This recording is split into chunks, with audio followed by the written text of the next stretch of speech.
Welcome to our What You Should Know About Lab-Based Oral Fluid Testing, presented by Employment Background Investigations and OraSure Technologies. What would you say if I told you there is a drug testing method that is non-invasive, can be administered quickly and cleanly right in your office, and is virtually impossible to cheat? Every day, oral fluid testing is getting more attention because it is easy to use and is offering employers real ROI. Predicts that nearly a third of all non-regulated drug tests will soon be conducted with lab-based oral fluids, and the federal government is about to approve the method for regulated industries as well.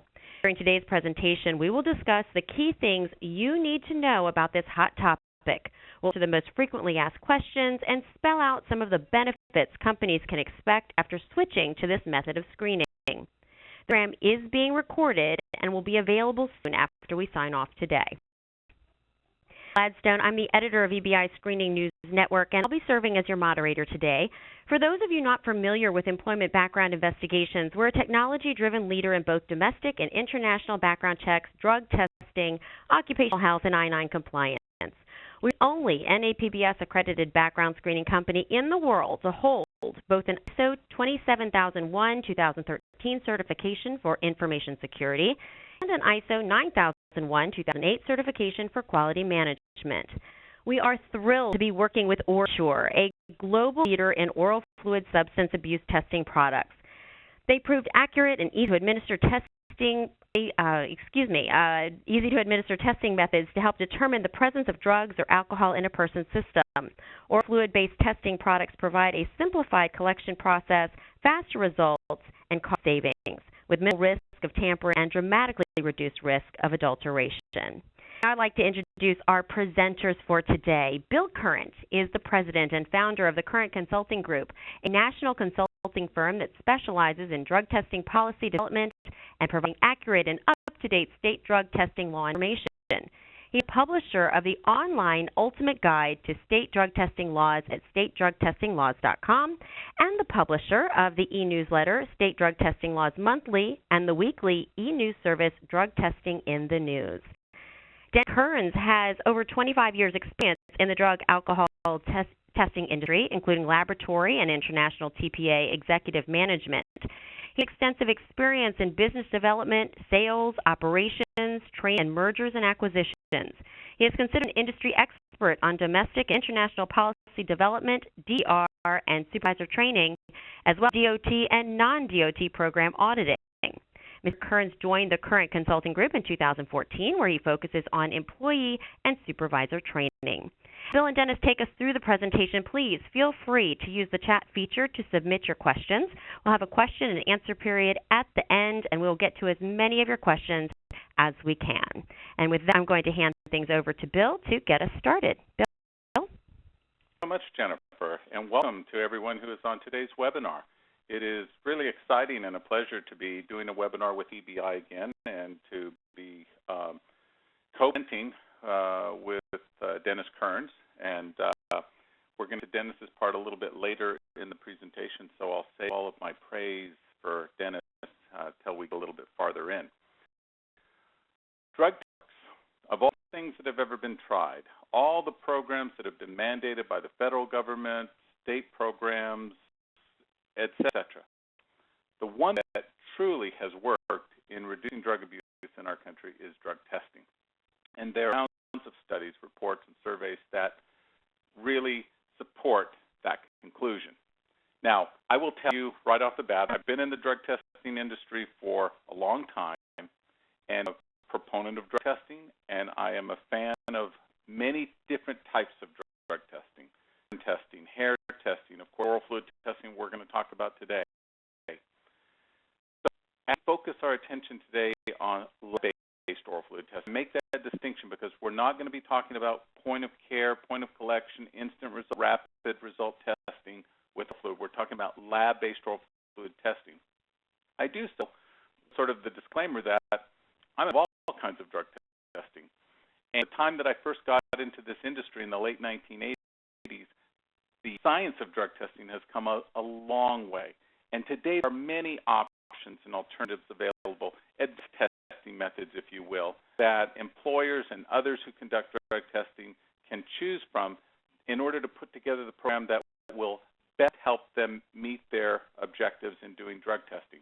Now, you might be asking an alternative to what? Well, of course, the traditional drug method is a lab-based urine test that requires collecting a urine sample, typically an off-site collection facility, transporting that sample to a laboratory, conduct a preliminary screen. If it's non-negative, then doing a confirmation test. The confirmed positive is verified by a licensed medical review officer, and then once it's verified one way or the other, it's reported to the employer as either a positive or a negative. And all of this in compliance with multitudes of state and sometimes federal laws that govern how we collect a specimen, how we test it, how we confirm it, and how we verify and report it. And every step along this way takes time and money. Present this to you, this graphic here, again, with the disclaimer that I like lab-based urine testing. It's been a testing method that thousands of employers have relied on for many years. In fact, to this point right now, it's the one testing method that is authorized by the federal government. That's about to change. I'm going to take you through that here in a minute. So, talk about an alternative testing method. We're talking about an alternative to this sort of tried and true method that has worked so well for so many years. However, there are other methods available that promise reduce time, produce accurate results, etc. And one of those, and the one that's getting the most attention right now, is lab-based oral fluid testing. One, well, simply because it's not urine testing, and a lot of employers and others who conduct drug testing object to urine for reasons. They may be doing it, or they may be holding off until another testing method comes along that fits with their corporate culture. But the fact it's not urine is a big advantage of oral fluid testing for a number of reasons. Again, got a multitude of slides coming up. And let me just say, you're going to have access not only to the recording of today's presentation, but to the entire slide deck. So I put a lot of extra slides into the slide deck today. We won't spend a lot of time on each particular slide, but have access to all of them.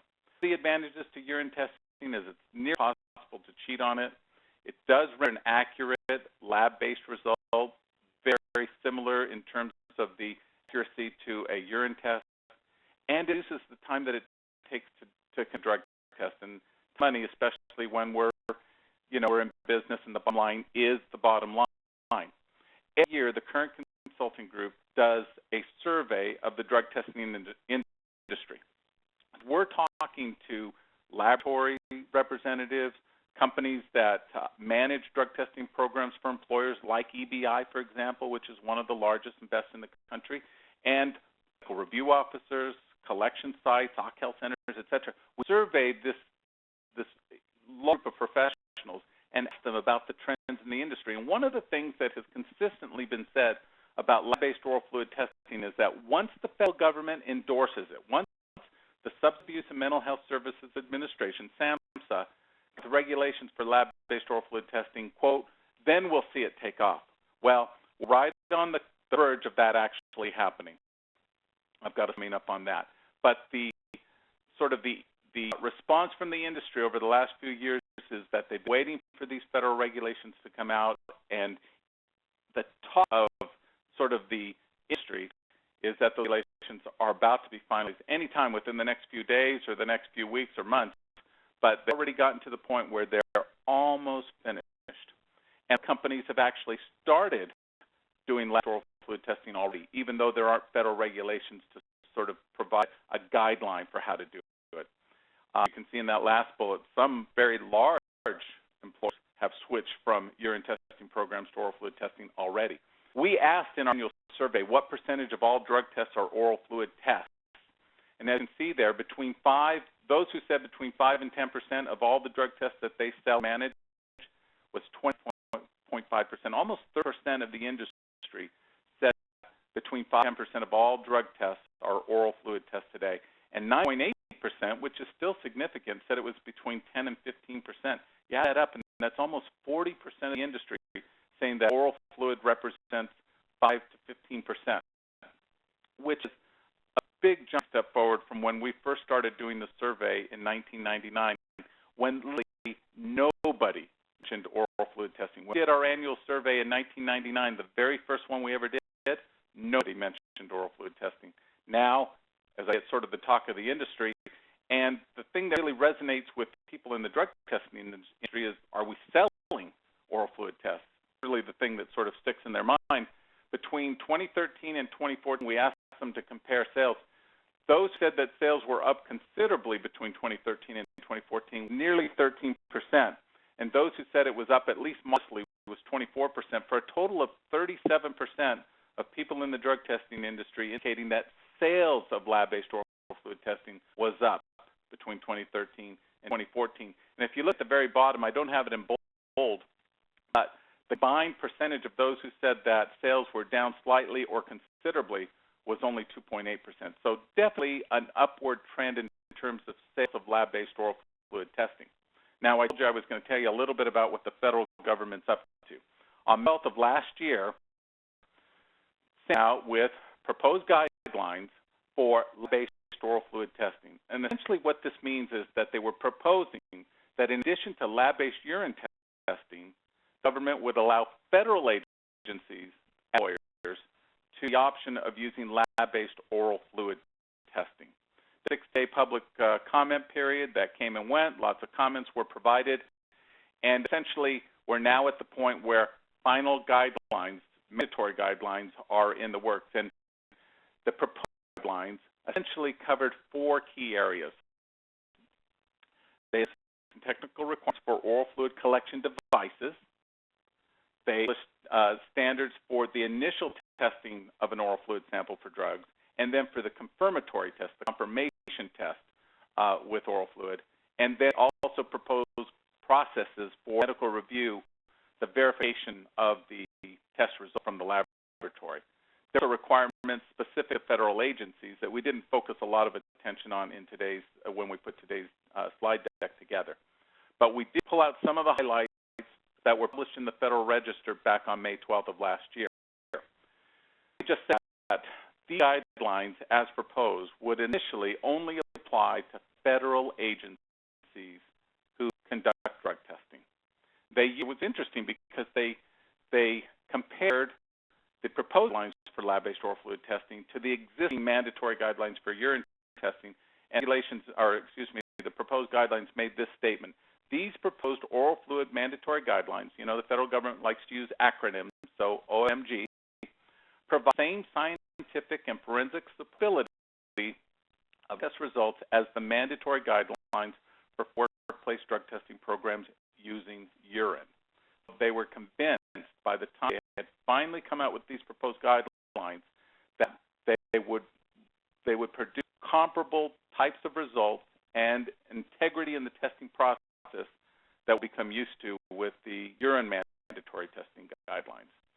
Even though these proposed guidelines would only apply to federal agencies that conduct drug testing, the guideline statement said, quote, some agencies, such as the Department of Transportation, are required to follow these guidelines in developing drug testing programs for their regulated industries, whereas others, such as the Nuclear Regulatory Commission, use guidelines as part of the regulatory basis for their federal drug testing programs. What this essentially means is that DOT is not necessarily automatically going to allow lab-based oral fluid testing once these guidelines are finalized from SAMHSA, but when they do, and they have signaled publicly that they will do this, I don't know when that will happen, but they have signaled that publicly that they are on that path.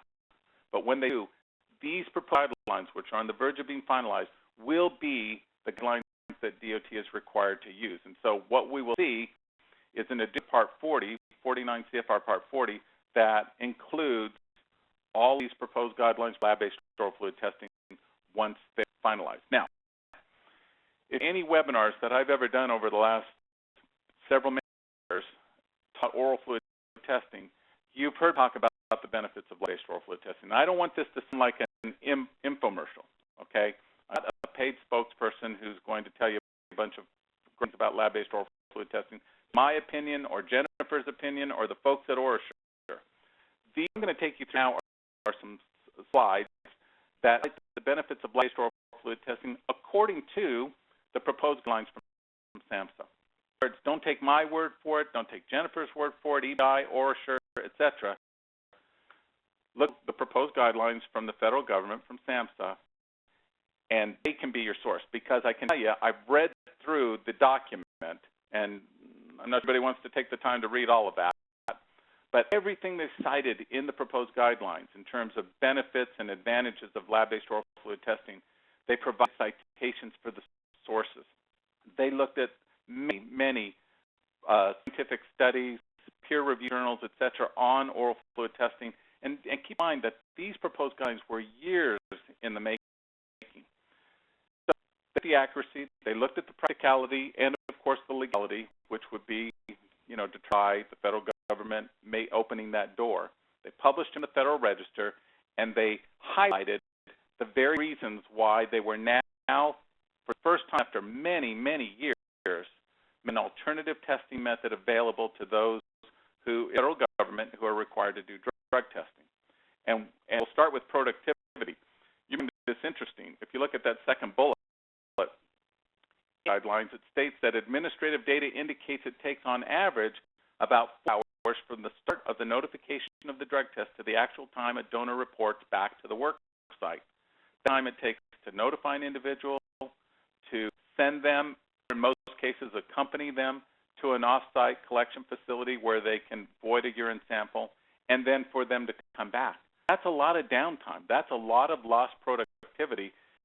And when not having an experience of 4 hours, it's not usual for that to take at least an hour, but usually 2 or 3 hours, or as the federal government found, on average, 4 hours. That's a lot of time away from the job. What government liked about oral fluid testing is that on-site collections are probably going to be the norm with oral fluid testing, and will reduce significantly the time the donor would be away from work.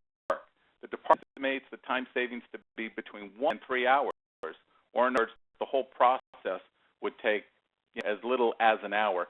And actually, if you've got any experience with collecting oral fluid samples in the workplace, you know that the whole process takes really just 10 to 15 minutes to do. Now, I talked about the science of oral fluid testing. There's a ton of information on that. I do have some studies that I'm going to actually quote from and state regarding positivity rates, etc. All put in from the mounds of stuff that was included in the proposed guidelines on the science is that, quote, the scientific basis for oral fluid as an alternative specimen for drug testing has been thoroughly established. And they got tons and tons of studies and reports that were out there. Marketing material from the oral fluid manufacturers, but actual, specific studies that have been done and published in peer-reviewed journals to come to the conclusion that the science of based oral fluid testing is actually solid and sound. One of the things the federal government has been concerned about for many years has been the proliferation of drug test cheating products and methods. And if you go on to the internet now and you've been, beat the drug test, cheat on a drug test, or anything like that, you will literally get hundreds of thousands of potential websites that you can go to offering advice, offering real-life situations. They have live blogs going on, and products that you can purchase to help you cheat drug test. And so the government has been very concerned about that. If you do any type of federally mandated drug testing, you know that there are safeguards that have been implemented over the course of several years to try to cut down the potential for success in cheating on drug tests. Well, what I liked about lab-based oral fluid testing is that it's really almost impossible to cheat on a lab-based or on an oral fluid test. Oral fluid collection will occur under observation, the proposed guidelines said, should substantially lessen the risk of specimen substitution and adulteration, and unlike direct observed urine collections, the collector need not be the same gender as the donor. Essentially what I'm saying is that the donor and the administrator of the test will be pretty much face-to-face throughout the entire collection process. There won't be an opportunity for a donor to substitute a sample or add anything to the sample, et cetera, et cetera. I'll take you through a little bit of what a couple of slides coming up on some of the stuff that's on the internet that you'll find, I think, amusing, but it's out there, and that's what people are kind of banking on to get away with cheating on a drug test. The time is a big cost saver. As I mentioned earlier, the time away from work should be cut significantly according to the feds as it relates to the collection of a sample. I've got some information straight out of the proposed guidelines here. But if you go down to the third bullet, it says it is expected that many oral fluid collections will occur at or near the workplace and not an off-site collection site. Fourth bullet, the collector allowed to be in the vicinity of the donor, reducing the loss of productive time. And then finally, the option to collect a urine sample in the event that the donor cannot provide an oral sample, and vice versa, will both the need to reschedule a collection and then for the MRO to arrange a medical evaluation of a donor's inability to provide a specimen. You know, right now, if you're doing urine testing, you've got the dry bladder issue. Well, with oral fluid testing, you have dry mouth syndrome. And so the federal government is proposing that if you're using an oral fluid program, under some circumstances, you would be able to collect a urine specimen. If you're doing a urine testing program, under circumstances, you could collect an oral fluid specimen. In other words, you could merge the two technologies into a single program and get the best of both worlds in terms of, you know, each testing method has to offer, in particular, in reducing the time that sort of gets wasted when you're sort of tracking or trying to track down an MRO to do an evaluation of an individual who can't provide a urine specimen or who can't provide an oral fluid specimen. You would have the option to do both. And that all of this is going to result in some significant bottom line savings. For the federal government, it would be really between $400,000 and $1.2 million a year. That would be the savings that would be involved, or anywhere from $38 to $114 per test. And you may be out there thinking, $114 a test, how much are you paying for a test?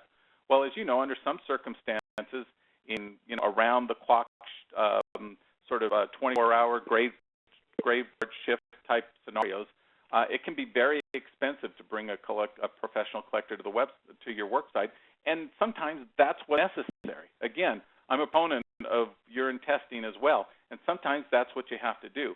But under some circumstances, the federal government's proposing that you'll save some money if you're doing lab-based oral fluid testing.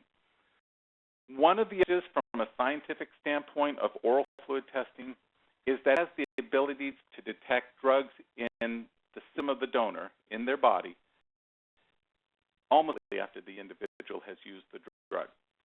And it's a recent use indicator, unlike testing, which of course has a broader window of detection, but a big gap between usage and when the drug is can be first detected in the sample, and of course urine testing, which is a little more similar. But I've got coming up that will show you the disparity in terms of windows of detection between oral fluid and blood, which most scientists, the really smart people in our industry, will tell you blood is the gold standard. It's practical. It's not even allowed by law in some states for workplace drug testing purposes, but it has the ability to detect drugs in a system immediately after use, and oral fluid testing mimics that. That's why it has the ability to be a recent use indicator. It goes into the parking lot during their lunch break, they smoke a couple of joints, they come back to work, and they smell of marijuana. Well, that can trigger a reasonable suspicion or for-cause test. If you're testing with hair, you're not going to catch that drug use because there's a 5 to 7 day gap between usage and when the window of detection opens. With urine testing, you've got about an hour or so before the window of detection opens up. So the only testing method that detects that smoking during the lunch break out in the parking lot is an oral fluid test, because it has the ability to detect recent usage, unlike urine and hair testing. Just kind of breeze through a couple of slides here to make sure I keep us on point in terms of the timing. I'm going to get through just some of what I take you through. I'm going to go through quickly because I've sort of covered it through the federal government slides that I've just shared with you. Some of it is a little bit new information, but the common myths that still sort of attach themselves to oral fluid testing, and lab-based oral fluid testing in particular, has to do with the accuracy issue, window of detection, the whole of whether or not you can detect marijuana in oral fluid samples. The answer is yes, you can. I'll explain and how. The ability to cheating. There are people out there. In fact, I was challenged once. I was giving a presentation at a large conference, had a room full of a couple, 300 people, and challenged me in the middle of my presentation that it was just as easy to cheat on an oral fluid test as it was on a urine test. I have correspondence for that. I'll share that information with you here in the next few slides, and then make the switch. And we're going to talk to Dennis Kearns a little bit here in a minute as well, because he's actually had some real-life experience selling oral fluid testing in Canada, where he worked for many years, and so setting up programs for companies. Let me say on the subject of accuracy, the thing is that the test has to be accurate. What system you use, whether it's hair, oral fluid, urine, lab, POCT, it's got to produce an accurate result. You've got to have the ability to legally defend the that you're either somebody over or to hire somebody over. A testing method and the science behind it is critical. If you have that underlying statement in that first paragraph, the presence of drugs in oral fluid is usually related to the amount of drugs in the bloodstream at the time of the sample collection. That's why we consider it a blood equivalent, because as it's in the blood system, in the bloodstream, you're going to be able to detect it.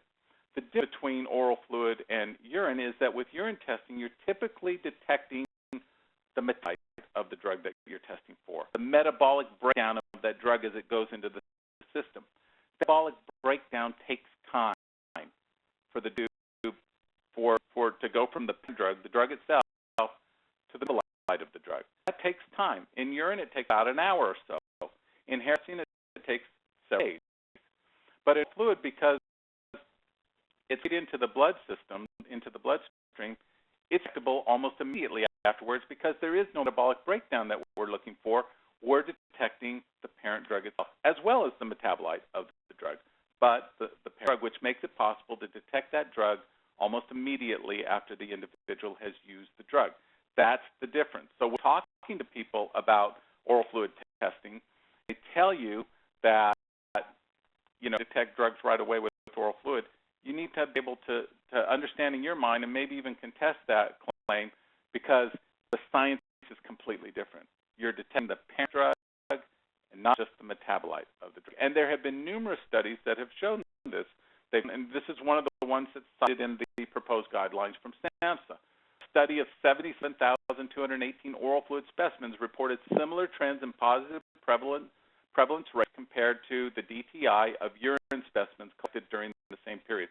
The DTI, major drug testing report that comes a year.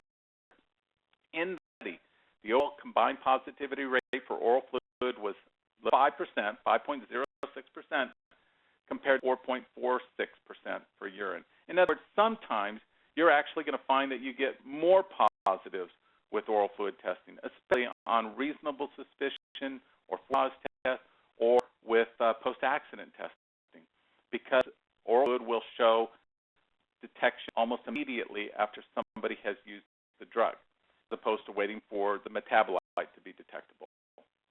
Only have compared positivity rates from paired specimens according to SAMHSA. That's where a specimen was collected, a urine specimen was collected, and then an oral fluid specimen was collected from the same person at the same time. Okay, and there have been studies, and they've shown, as you see there in the second bullet, and this was just one study that was cited, that for one set, the positivity rate was the same in 92.4% of the oral fluid in the urine specimens, and 9.2%, as you see in the third bullet there, between fluid and urine. And of course, it depends on the drug. All drugs act somewhat differently or detectable somewhat differently. But if you go to that last bullet, oral fluid and urine test results have been shown to be substantially similar, and oral fluid may have some inherent advantages as a drug test specimen, and that's out of the proposed guidelines. As far as I always tell people, don't take anybody's word for it. Don't take my word for it. Maybe you don't even want to trust the federal government. I can't imagine why that would be. But you want to look empirical empirical data. Look for peer journals that have published the results of studies that have been done on oral fluid tests you're going to do, on the very product that you're going to use. Look for a cleared device, not just the collection device, which is important, but you want to be working with FDA-cleared assays in the laboratory. In other words, the drugs that the laboratory can test for, you want those to be FDA cleared as well. For referrals, satisfied customers who are similar to your company, in your industry, et cetera, do the kind of work you do under the conditions that you do them in, and then do your own research. Ask for the package insert, read carefully, and then ask for some sample products so you can put a program in place so you can know for yourself whether this is going to work under your condition circumstances compared to somebody else. Now, I talked about window of detection already a little bit. Let me just give you a graph that I have here, or a graphic design slide here. This is a window detection slide, and I would just point out that, you know, this is drawn on here, right? Obviously, computer drawn, whatnot.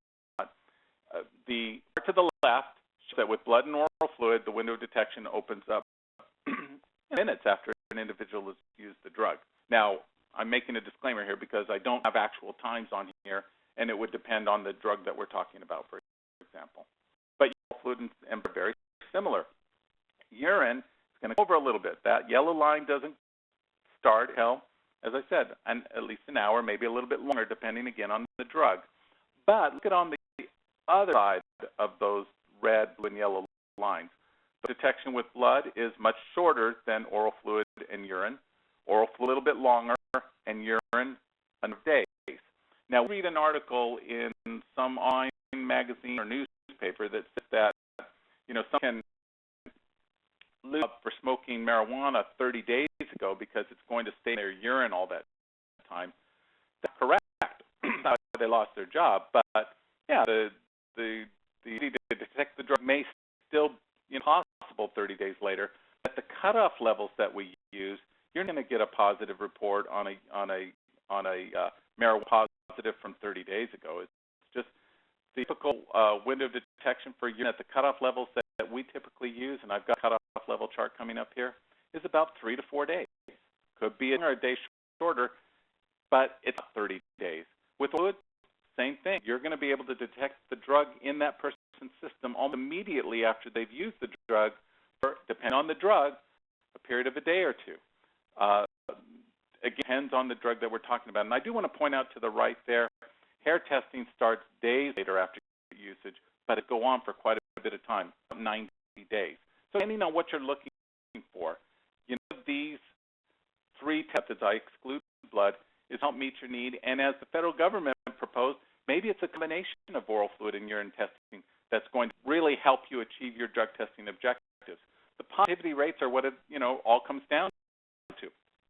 Study done on over 4.5 million samples that show the overall positivity rate between lab-based oral fluid testing, which is that center column under where it says Intercept, which of course is the oral fluid product, and lab urine testing with 4.1% for lab-based oral fluid testing and 4.4% for urine testing.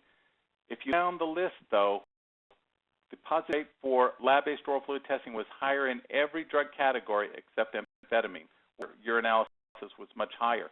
But even under THC, which is the psychoactive ingredient in marijuana, the positivity rate was 2.5% compared to 2.3% in urine.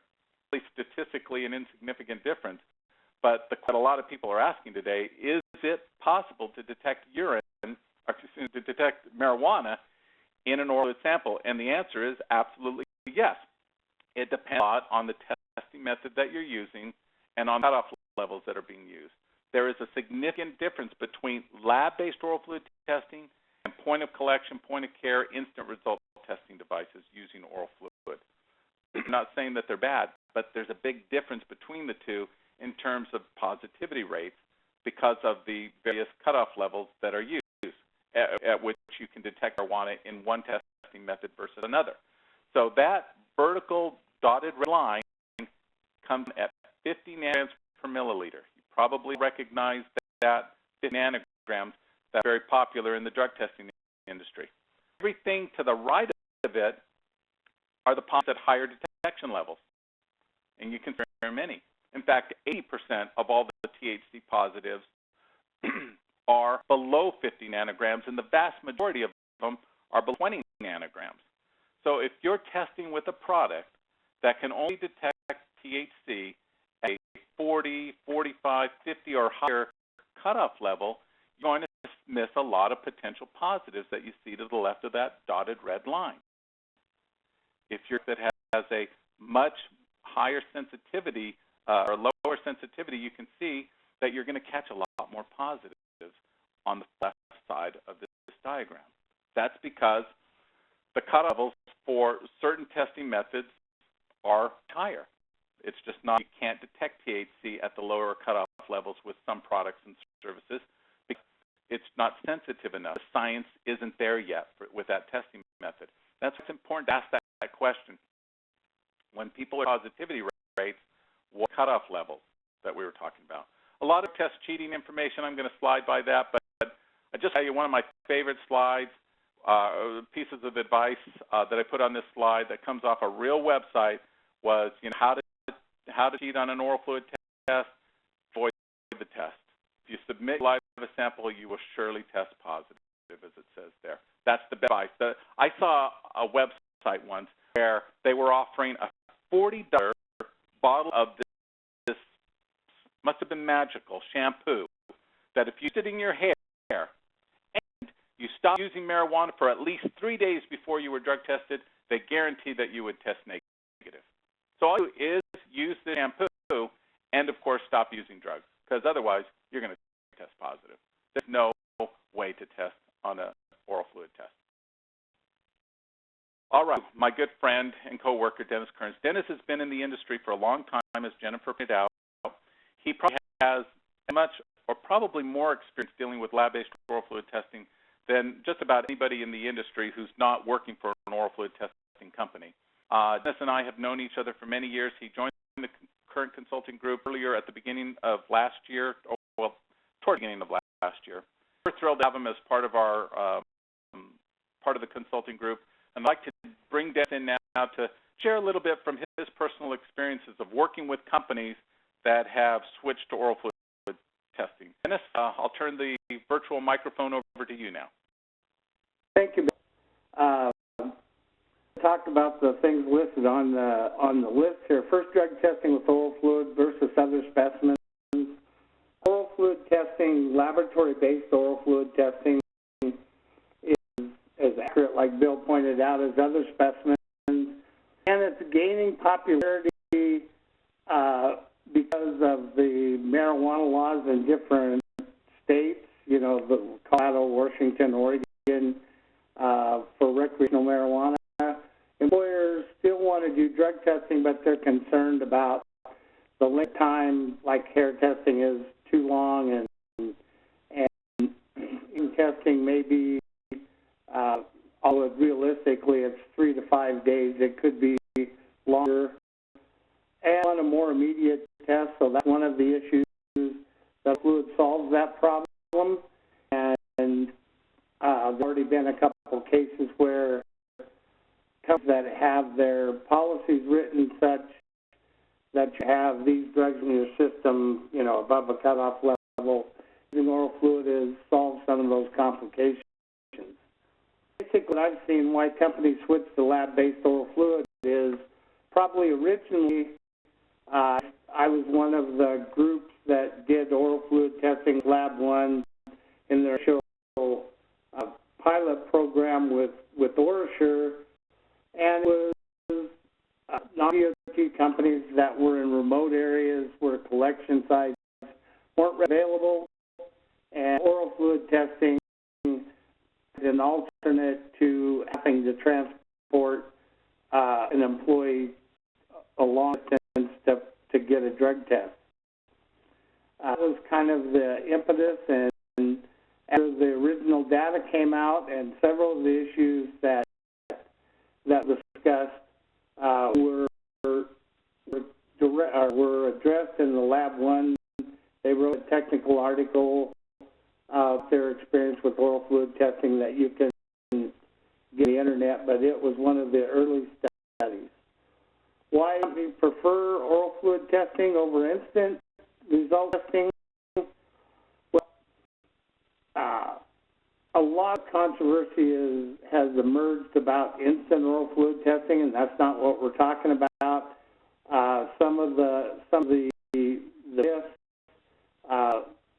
were true with instant oral fluid testing, which weren't necessarily true with lab-based oral fluid, because sensitivity wasn't there in the instant devices. For instance, I think the one FDA cleared instant device and the cutoff level for marijuana is 40, where lab-based oral fluid, the cutoff is 4. So you can see that you would very few positives for marijuana with an oral fluid test, where that wouldn't be the case with a lab-based oral fluid test.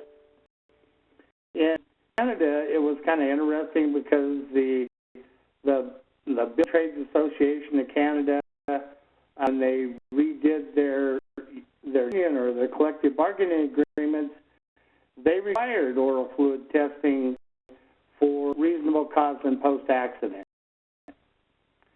which is reasons that I mentioned, mainly marijuana, and was in the system above the cutoff level in a shorter time frame.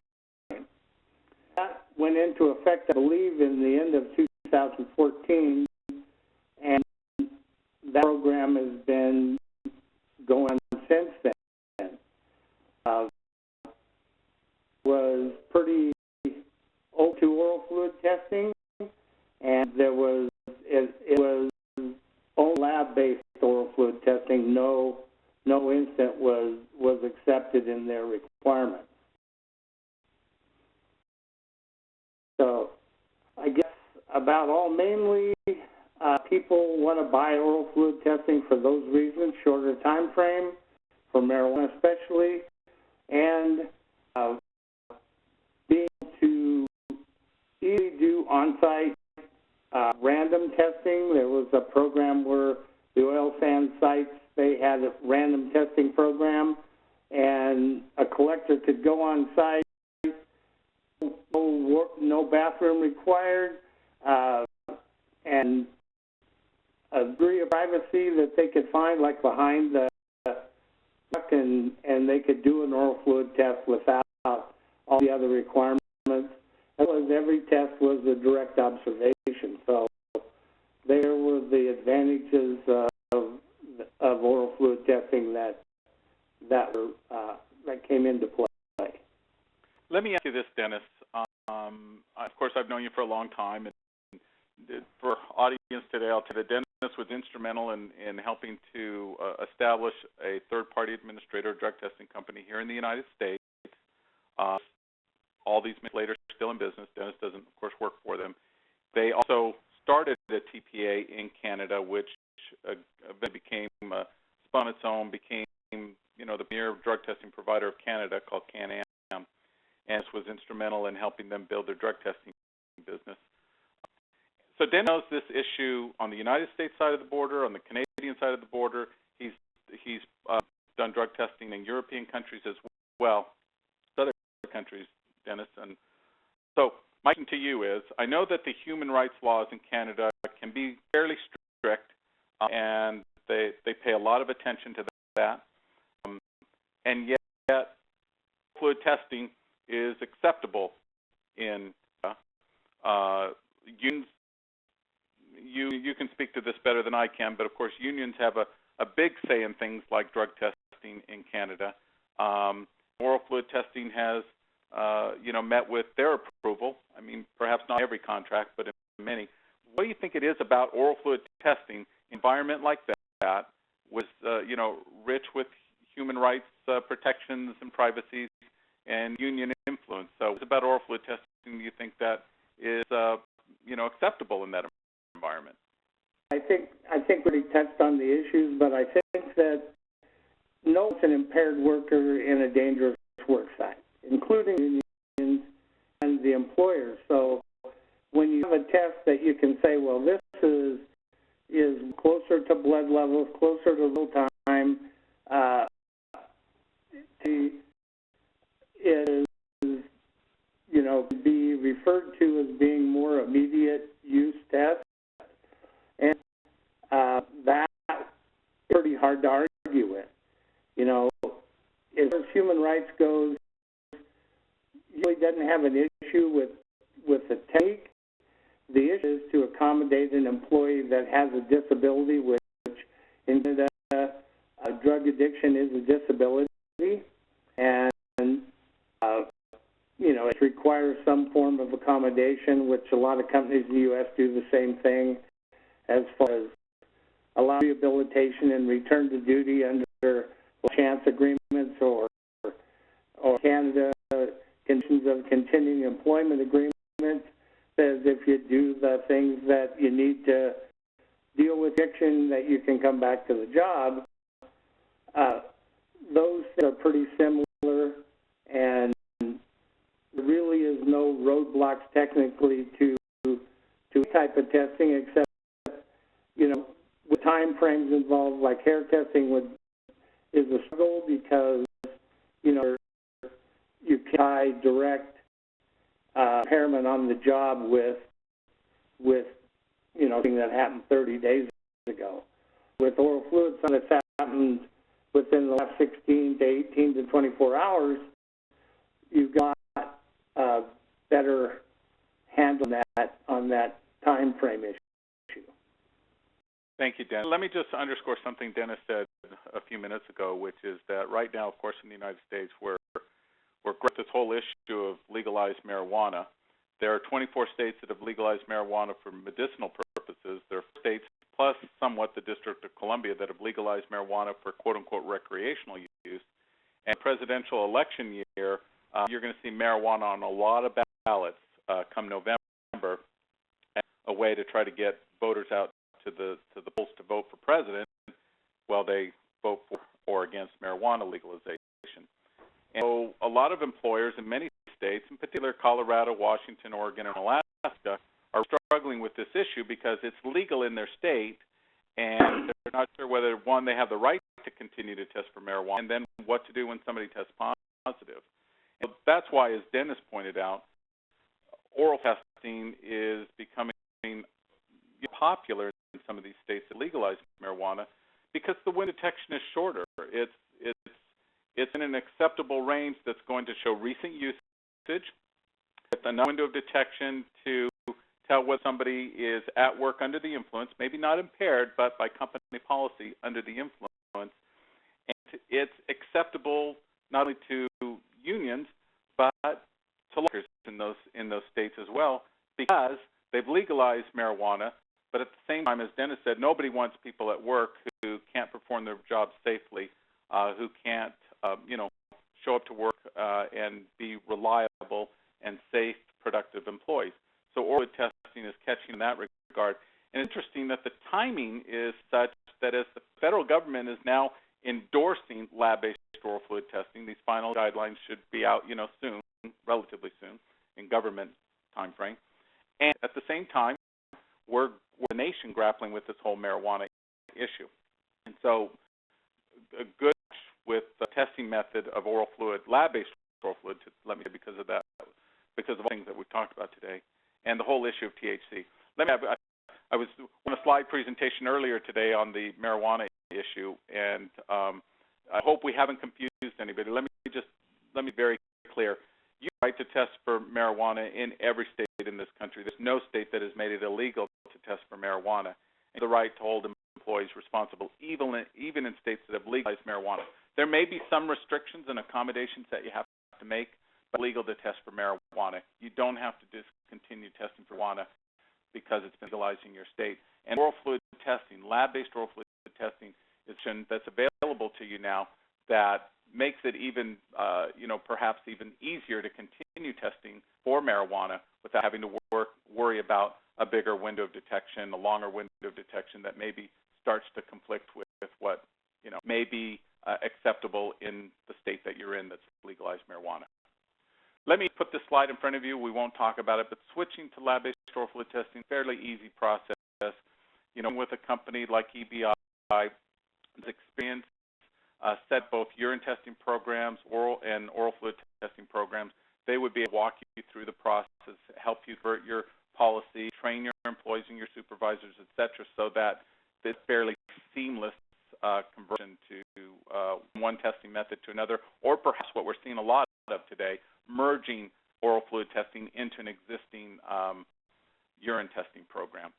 So the advantages to oral fluid testing are many. We've articulated them throughout today's presentation. I won't take a lot of time here because we do have some questions that we need to get to. So I don't forget, Jennifer, I just would like to thank EBI and OraSure for co-sponsoring today's presentation. And we would be happy at this time, Jennifer, to entertain any questions from the audience.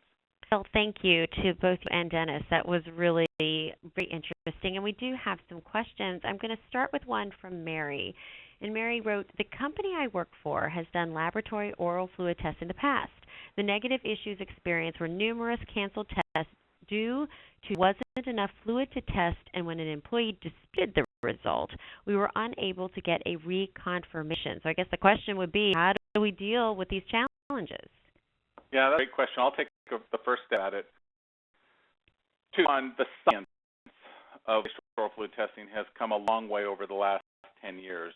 Most in the industry recognize and see that. So I don't know how long ago it was that Mary's company was doing lab-based oral fluid testing, but the science has come a long way. But two, the pending release, let's say, regulations from the federal government on oral fluid testing will address that very issue.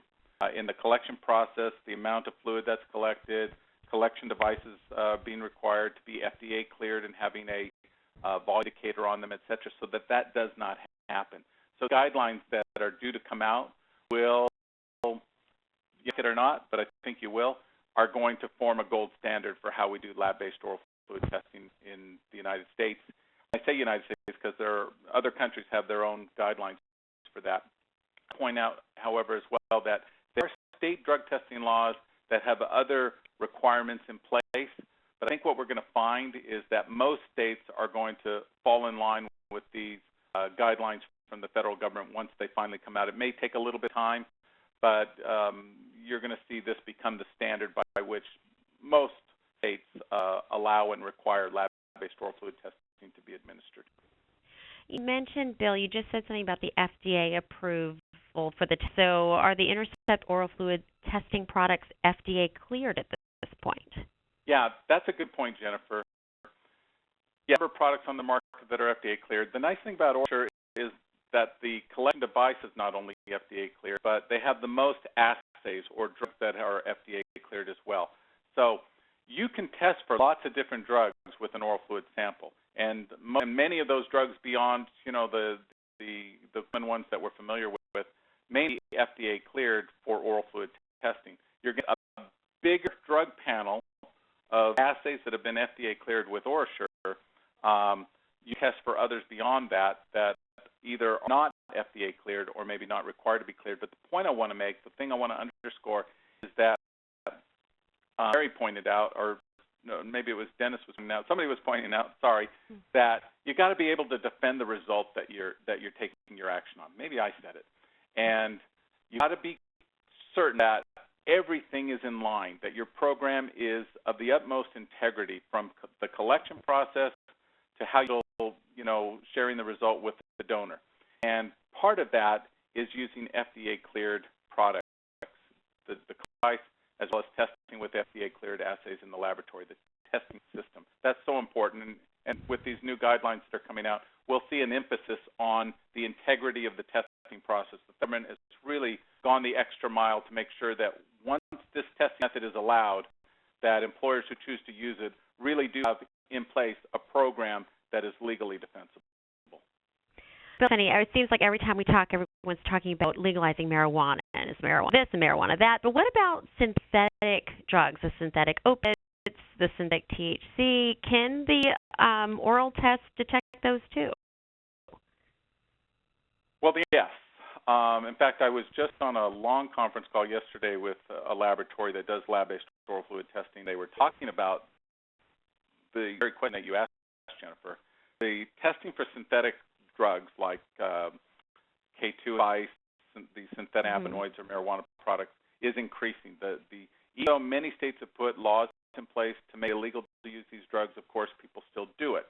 But the testing for these drugs is also increasing, and according to the swim lab that I was talking to yesterday, that's a real boom part of their business, and they do a lot of lab-based oral fluid testing through this laboratory. So there's yes that you can. How many companies are doing it?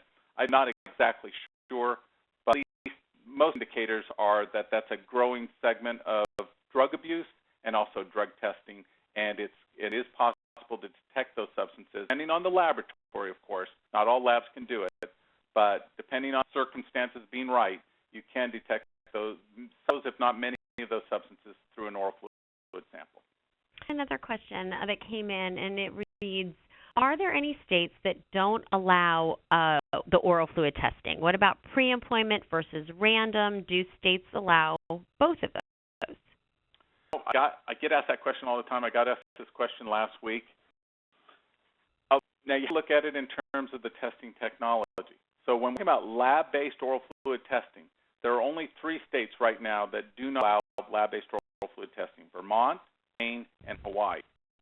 As soon as these final guidelines are published from the federal, from the government, from SAMHSA, and they go into place, Maine has already indicated that all those barriers come down. They're just waiting for these guidelines to be finalized. Hawaii has already made it legal to conduct instant result oral fluid testing. I believe that lab-based oral fluid testing, once these guidelines come out, will be in Hawaii as well. Vermont is really sort of the wild card. If we were talking about instant testing with oral fluid, there would be other states that we would have to put on the list right now that don't allow it, only not because they don't allow instant oral fluid testing in particular, they don't allow instant testing. And it's not a long list by any means. A little bit, it adds to the list overall. I think that at some point in the near future, Vermont as well as Hawaii will allow lab-based oral fluid testing. But now those are the 3 states that do not. Just a couple more minutes. I want to see if I can squeeze in one more. And you may have touched on this. I remember you had a graph about this. But if you could quickly go through if oral fluid testing is as accurate as urine testing. Yeah, Dennis pointed out the average between the 2 testing methods is very similar. A lot depends on the window of detection. And you're getting some positives on the front end of that window of detection with lab-based oral fluid testing that would be missing with urine testing. So you're more positives in that first hour of testing. So you're probably going to see an increase in positivity rates with reasonable suspicion testing for cause and perhaps post-accident testing. You're going to get more positives on the back end of the window of detection with urine testing compared to oral fluid testing because the window of detection stays open a little bit longer with urine testing. When you balance that out, when you even that out, the positivity rate, if we're going to use that as sort of the key indicator of accuracy, your positivity rate between the 2 testing methods being very, very similar. As on that one diagram, the positivity rate using lab-based oral fluid testing for TB was actually higher than it was with lab-based urine testing, but the positivity with amphetamines was a lot higher with lab-based urine testing versus oral fluid.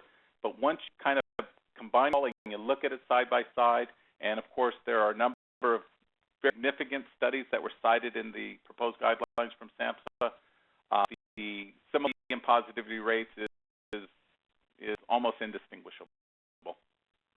I have to thank both you and Dennis Kearns. This has just been a wonderful presentation. We're coming up on the top of the hour. So on behalf of EBI and OraSure Technologies, I want to thank everyone who joined us today.